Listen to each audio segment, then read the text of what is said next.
Have you ever wondered how central banks track inflation and analyze economic trends?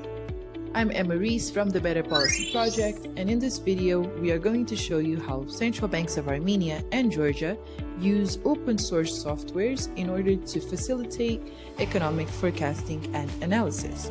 Today, we are hosting Mariam Tchanturia from the National Bank of Georgia and Asya Kostanian from the Central Bank of Armenia, discussing how open source software like R, Dynare and Julia, and Python are helping the central bankers monitor inflation using non-traded sticky prices as the primary measure and estimate consumption functions.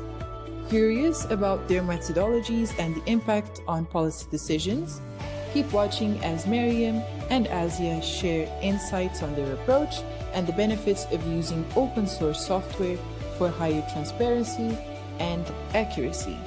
Stay tuned to learn how these innovations are shaping economic analysis in Georgia and Armenia. Now we have Mariam from the National Bank of Georgia and Asya from the Central Bank of Armenia, who are using these days open source software like R and Python to do their surveillance on, for example, inflation and the real economy.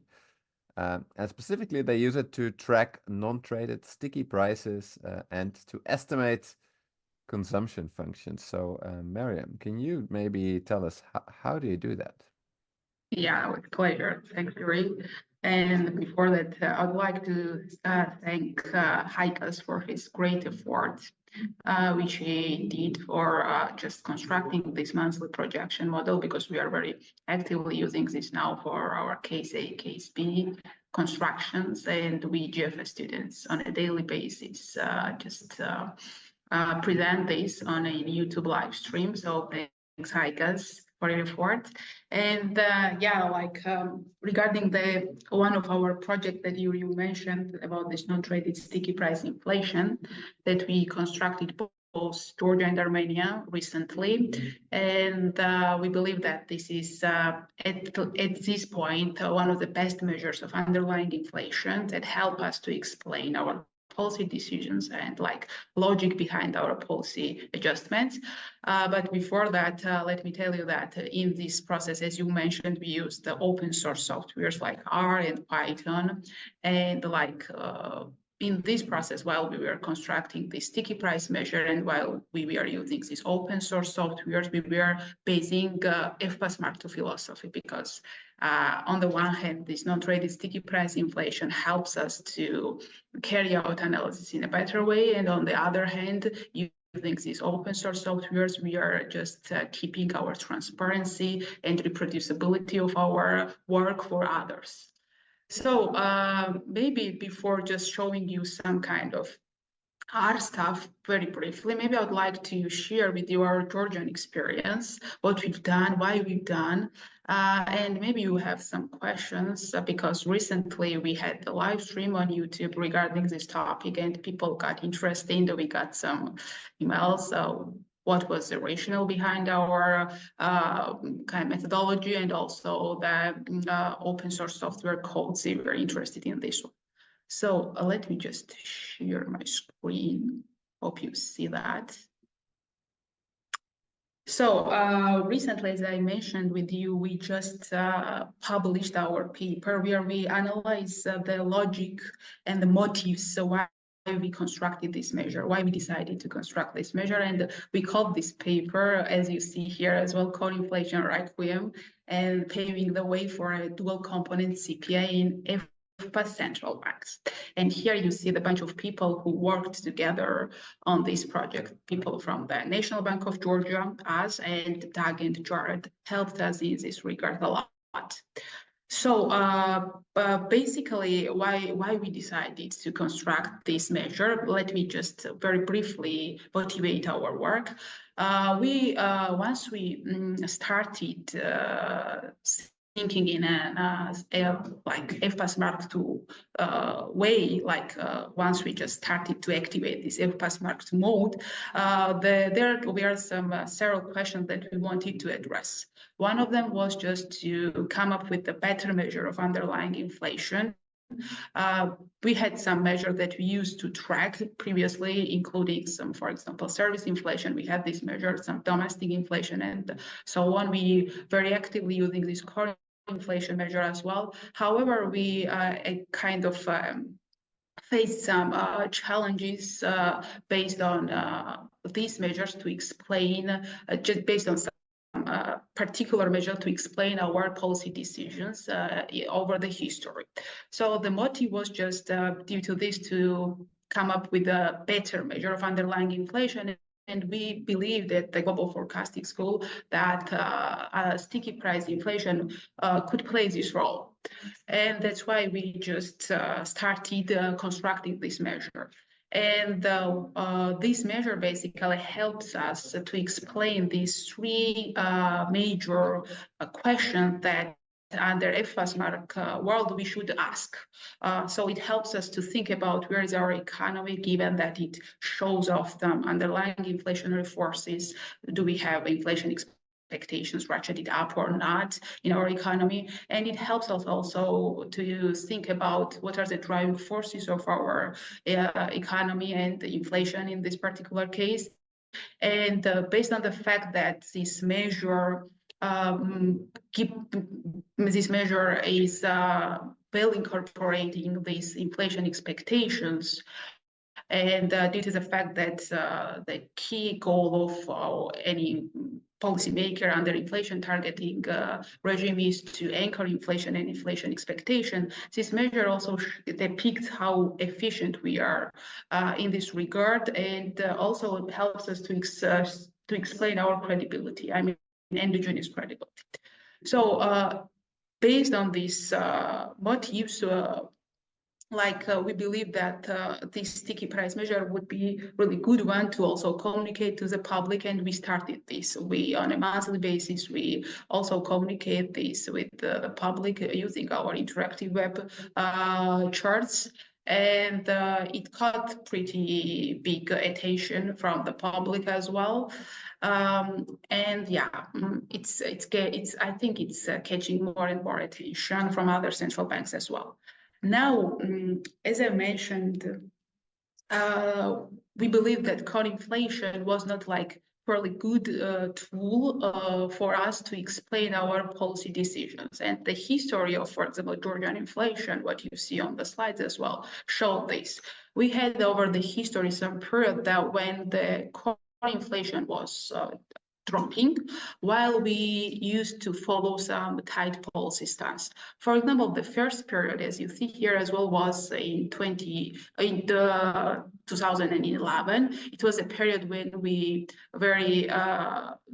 just adopted inflation targeting. Almost 2 years was left there, and during this period, as you see, core inflation measure was dropping while we were tightening our policy. And the logic behind our tightening was some kind of pressures from the demand side forces and also some expectation channels as well.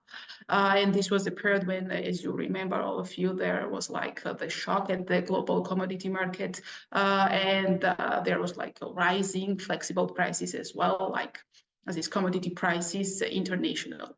Also, I would like to emphasize this period, the pandemic period. Our core inflation measure particularly showed like a different trajectory in contrast to, for example, our sticky price inflation measure, which I will show you in very short. As you see, during the pandemic, at the onset of 2021, our core inflation measure was pretty stable. It was like also dropping in some period, while we started tightening our policy exactly in this period. The logic behind this was that as you know, there were some global shocks that are similar for many countries. There were like some commodity prices related shocks, also some kind of pandemic related restriction that we are driving prices globally up. Also, in tandem with this, we had some internal domestic pressures on the prices from demand side and supply side as well. And we just saw that there were some big pressures on our prices on both on flexible and sticky, and that's why we've decided to go into the tightening mode, and we were one of the first central banks which started to tighten its policy.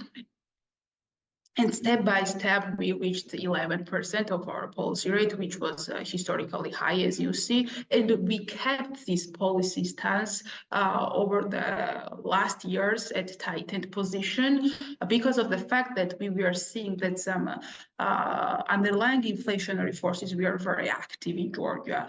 After 2021, as I've said, we had this pent-up demand and supply side forces. In case of the demand side forces, we used to face this pent-up demand, similar to, for example, the United States and other global economies.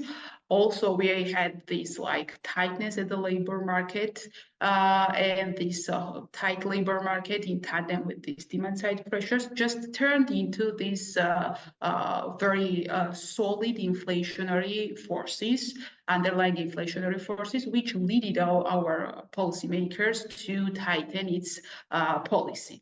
However, if we have looked at the core inflation did not show us such severe and such drastic stories that I've just said, and maybe we would be facing some challenges to explain our policy decisions based on this measure just. Recently as well, as you see, the core inflation measure just dropped and it's below than the target. In our case, it's 3%, the target currently in Georgia. And while the policy is continuing to normalize, but with lower paces, because we still see some risks in underlying inflation, and the sticky price inflation measure exactly helps us to explain this. So this was kind of the motive why we decided that core inflation may be just kind of may not be the best example for us to use, because it poorly just throws out some volatile stuff out of the basket without maybe thinking deeply. So we believe that just throwing out some volatile stuff just on a purely statistical method may not be a correct decision and could play some misleading role in some sense. And that's why we follow this policies that let's decompose our CPI in a way that maybe other central banks already have done, like the Central Bank of Armenia. And before that, we had the benchmark as Atlanta Fed, who was the first in this regard, and we basically used their methodology as well. We looked at their decomposition and we used their methodology in our approach as well. As you see, in case of the Atlanta Fed, the flexible price items totally combines 30% of the total CPI, while the sticky price items totally combine 70% of the total CPI. While in case of Georgia, well, when we just constructed this measure, the picture was absolutely inverse, like 30% went to the non-traded basket, while the 70% went to the flexible price basket.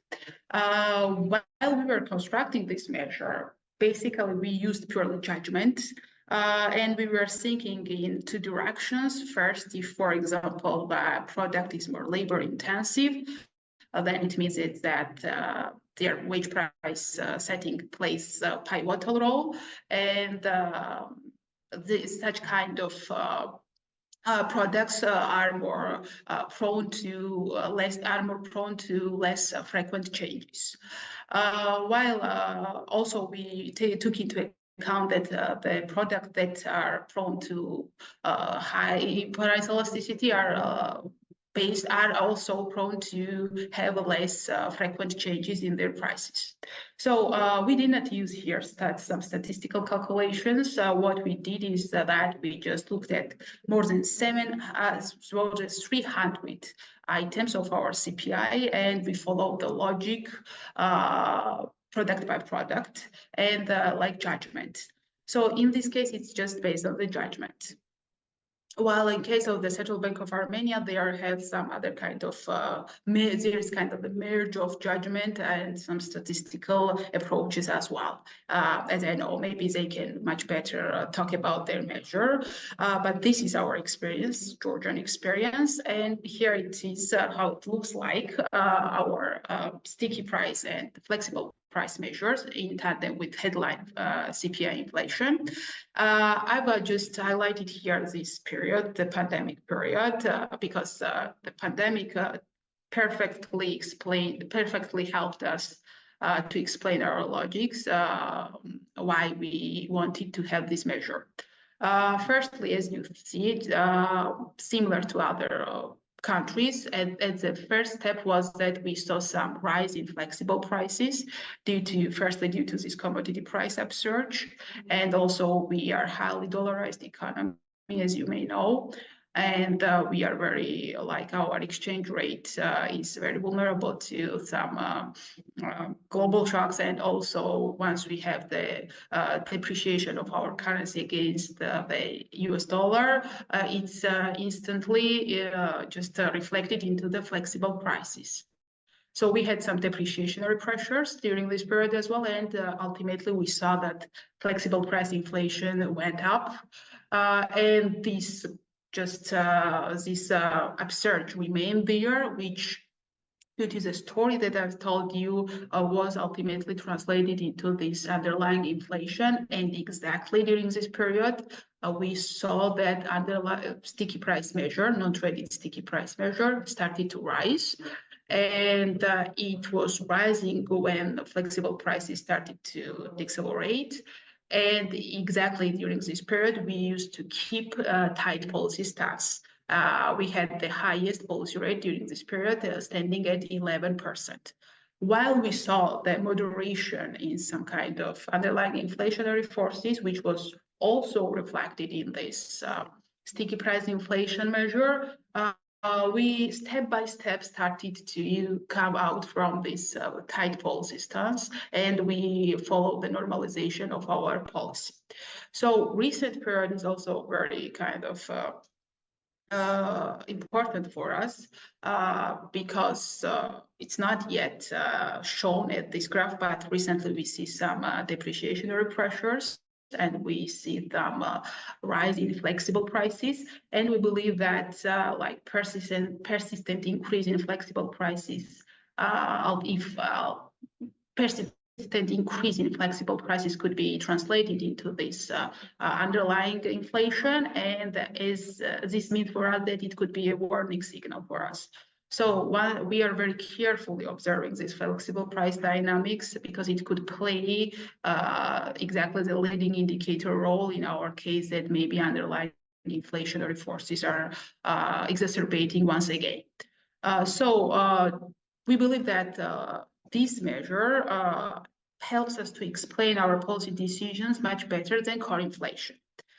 Also, lastly, before going to our stuff, and not to just rob other people's time, what we've done is that, given that we believe that this measure will incorporate these inflation expectations and shows the efficiency of policymaker and the credibility as well, based on this measure, we constructed our endogenous credibility, and we just compared our policy decisions, and this black line is a policy decision, and our credibility.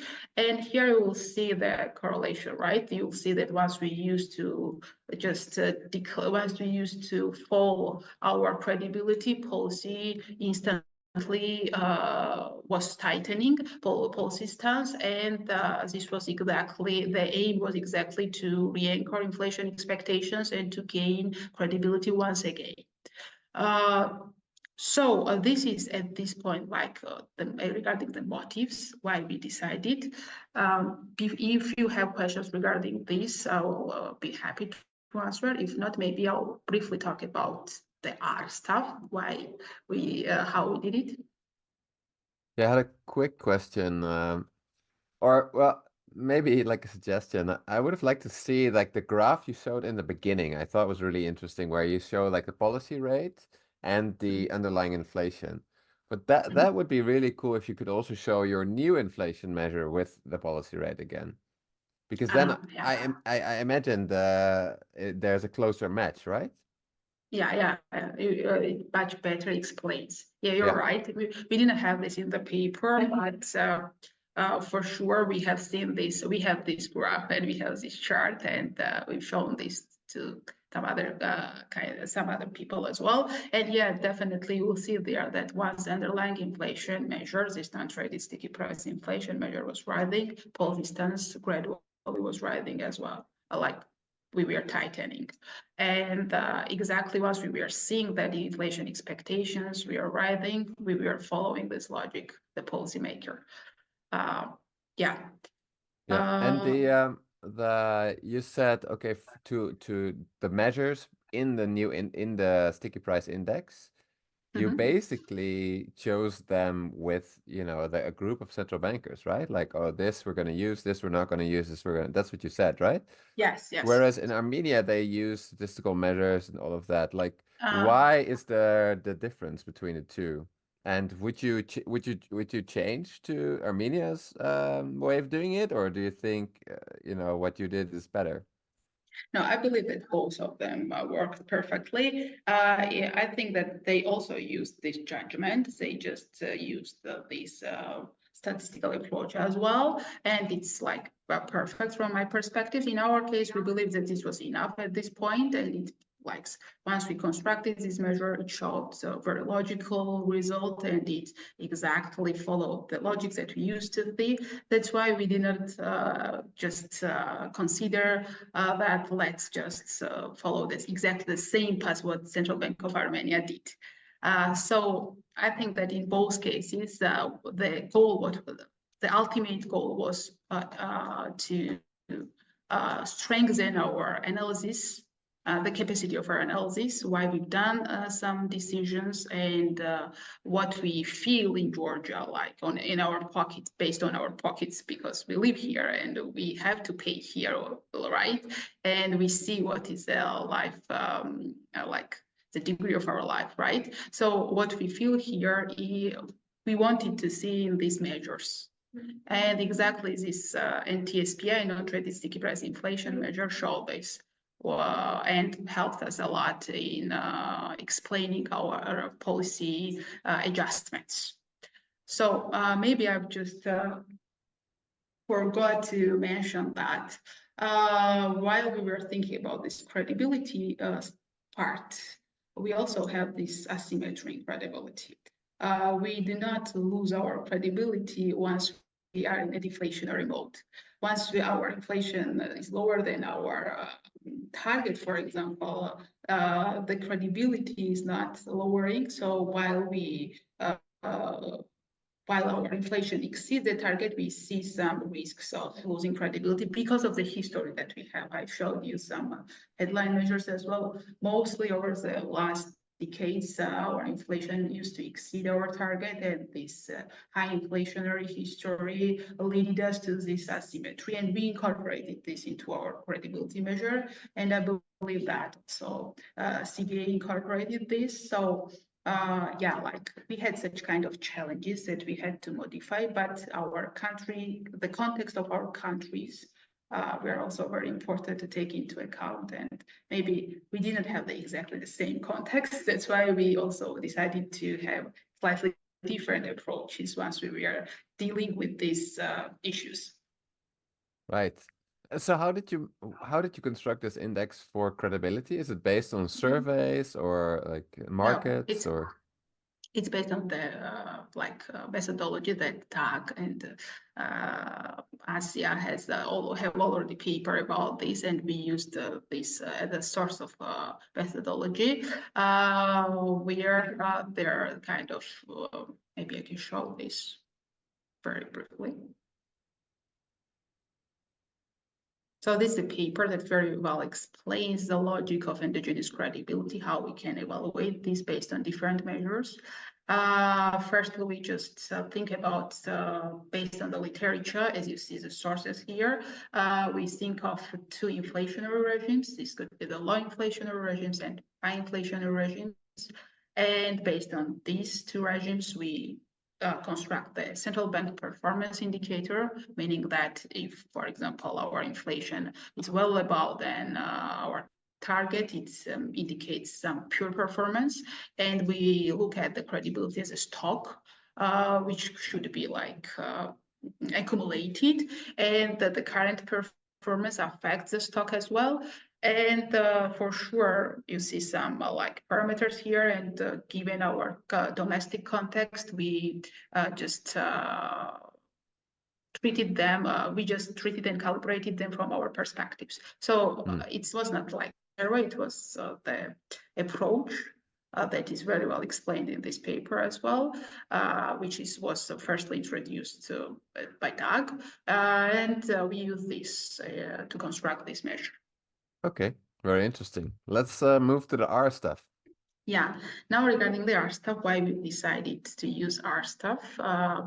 In general, we don't use R just for non-traded sticky price inflation. We use R very actively for other work as well, as we said, for consumption work as well. And the reason behind this is, reasons behind this are various, because we see it clearly some advantages that policymakers can take from this open source software. Firstly, the first advantage I've just said, this is open source. And this means that you can very easily share the codes, and this means that you can easily reproduce other people's work that are done in R, and others can reproduce your work. Also, this helps us to have more transparent approaches, like transparency is much is at much higher level than in, for example, like not closed source softwares. So that's why R is kind of very good one. Besides, I believe that R is like one of the best tools that helps us for comprehensive data analysis, because it allows you to analyze very large data sets and to manipulate on that. Besides, it helps you in a very well data visualization. Like it has several packages, and for example, ggplot, which is an additional package that we use for data visualization. And there is even one book already published, even more, that exactly just analyze this, what kind of capacities this package has. So what I wanted to emphasize by this is that it has like a lot of opportunities and capacity to help us. Also, what I like very much is that it's like cost effective because of its like open source. And if you're in a policy making, if you want, and since we are thinking from FPAS Mark II mode, what we are thinking is that we think that we need something that will make everything more transparent, that will be easily to reproducible for others, that will help us to strengthen our capacity for analysis, and also will be like very flexible to use and user-friendly, and R just offers us a lot of all of these opportunities. Also, it has several like it allows, for example, to have some web applications for interactive charts that we publish, for example, at our webpage, not by using R, but R also has this capacity. Also, it has, we call this, by the way, R Shiny, and we use this R Shiny very actively. And I'll show you based on the consumption function stuff. Also, R has some kind of reporting abilities. You think R Markdown, for example, and has some ability to construct reports. And all of this can be done using one tool and in a very user-friendly way. And that's why I love this, and that's why we are very actively using this. So I may not lose your time by just going through these codes in details. We have this live stream where we just show this. What I would like to show you that, for example, once you have these packages, all the packages that you need for constructing your report, in this particular case, the aim was to construct sticky price measure. So there we needed to just web scrape some data. We needed to manipulate some data to just have it in a proper structure, and then to come to follow some logic of computations. So what we did is that we chose specific packages which are free and just coding up.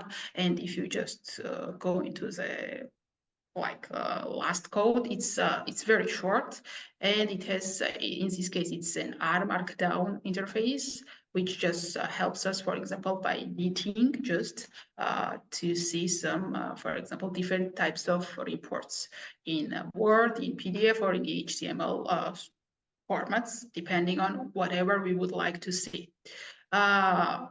So yes, previously we just shared, you see now in our case, our measures. We use this for the United States as well, and we shared this code with the Bank of South Africa, if I correctly remember. Maybe Asya can just make some corrections if I'm wrong. Also, this is R Markdown, which we are very actively using, as you see here. And also what we did previously was that while we were working on this consumption function stuff, we wanted to share our reports and our results with the other society, right? And for example, we shared this, if I'm wrong, maybe Tag can say this, but if I correctly remember, we shared this with Olivier Blanchard as well, and he liked it. This was our Shiny, where we did our consumption work. And why it's good? Because it's interactive. And here in this R Shiny, while you are sharing this link, people without having R just very easily see this and play around with some assumption they have, the judgment they want to incorporate into this analysis. And in this particular case, in case of the consumption, we used this, as you see, for example, if we change some judgment for specific purposes, you will see some different results. So that's why we are using this open source software so actively here. R is one of them. Python is another source, and Asya is working very actively on that. Maybe Asya can provide her comments about this. But yes, we believe that we can also deal with many other types of analysis in this software, in these softwares. And it's time for, I think it's getting time for other central banks as well to just use open source softwares more actively, and this will just strengthen their credibility because of the higher transparency. Yeah, looks great. Where can people find this code as well somewhere? Yeah, it's shareable. We can just publish it at the codes. We can publish at the Better Policy Project webpage as well. It's easy. But in case of this R Shiny stuff, it's shareable by the link. And if people will get interested, we are just very open to share this. And yeah. Right, excellent. Then let's move on to Python. Yeah. With Asya from the Central Bank of Armenia. Okay, thank you very much. And also thank you, Mariam, for a great presentation. You covered everything, so I don't have much to say. What I'm going to add is that, yes, we also have the same codes in Python. So we did the exercise both in R and Python, and Python is also an open source software, so everything there is also open source and replicable. All the packages that we use are free, and the code itself is not sophisticated. It uses the very basic Python packages. And as Mariam mentioned already, it's very easy to publish somewhere on the website. But at the moment, if anybody is interested, they can just email us, me or Mariam, and then we will share the codes with them. We have already been getting some interest and some emails, but we're always ready to share the codes and to help if there are any issues. And I also wanted to add that R and Python are not the only open source software that we are currently working on. Also, HiCast presented the monthly model that we are now working on replicating in another open source software, which is Dynare.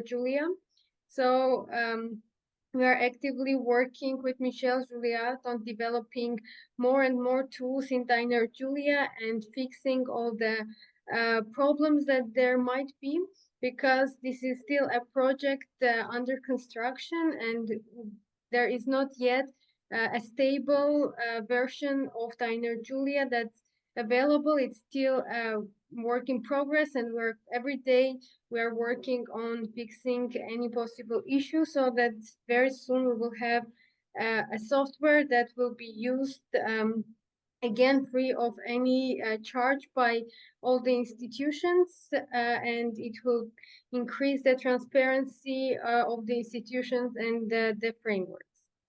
So I guess this is all I wanted to add. And again, thank you for interesting presentations. Thank you so much. Sounds like a great initiative. You know, the only thing I might add is could be interesting to actually publish this on GitHub. Do you know, like the GitHub website? It might be, because then you don't have to answer all of these emails anymore, right? Like, hey, do you want to share the code? It's just always there, and people can also discover it there. Perhaps I think more and more central bankers are on GitHub, so it might be interesting.